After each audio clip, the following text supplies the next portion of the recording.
নমস্কার বন্ধুরা, আজ আমি খই দিয়ে একটা মিষ্টি করে দেখাবো। তার জন্য কিছুটা খই নিয়ে নিয়েছি, মিল্ক পাউডার নিয়েছি, দুধ নিয়েছি, ঘি, কনডেন্স মিল্ক, চিনি, এলাচ গুঁড়ো আর গার্নিশিংয়ের জন্য পেস্তা, আমন্ড আর স্যাফরন। প্রথমে খইটাকে আমি শুকনো খোলায় একটু নেড়ে নেব।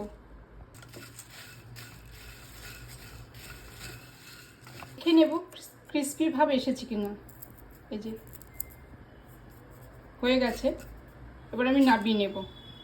নাবিয়ে নিয়েছি, এবার ঠান্ডা করব। ঠান্ডা করে ডাস্ট করে নেব। ডাস্ট করে নিয়েছি, কড়াইতে ঘি দিয়ে দেবো। গরম হয়ে গেছে, এবার দিয়ে দেবো খইয়ের ডাস্টটা। ভালো করে নাড়াবো। কনডেন্স মিল্ক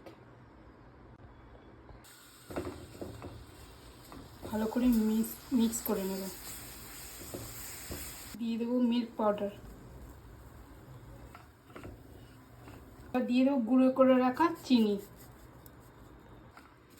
ভালো করে মিশিয়ে নেব। দেবো দুধ,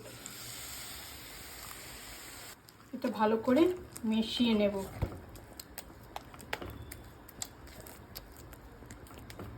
দেবো কিছুটা এলাচ গুঁড়ো। ভালো করে মিশিয়ে একটা মন্ড মতো তৈরি করব। এটা একটু ঘি গ্রিস করে নিচ্ছি। হয়ে গেছে, মন্ডটা তুলে নিচ্ছি। গ্রিস করা প্লেটের ওপর ঢেলে দিচ্ছি। ভালো করে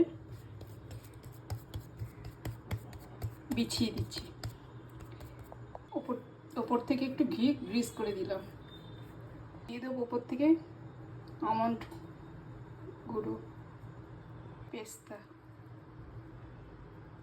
কেশর। 10 মিনিট ঠান্ডা হওয়ার জন্য রাখবো।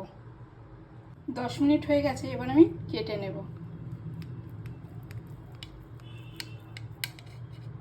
হয়ে গেছে আমার এই খইয়ের কালাকাঁদ।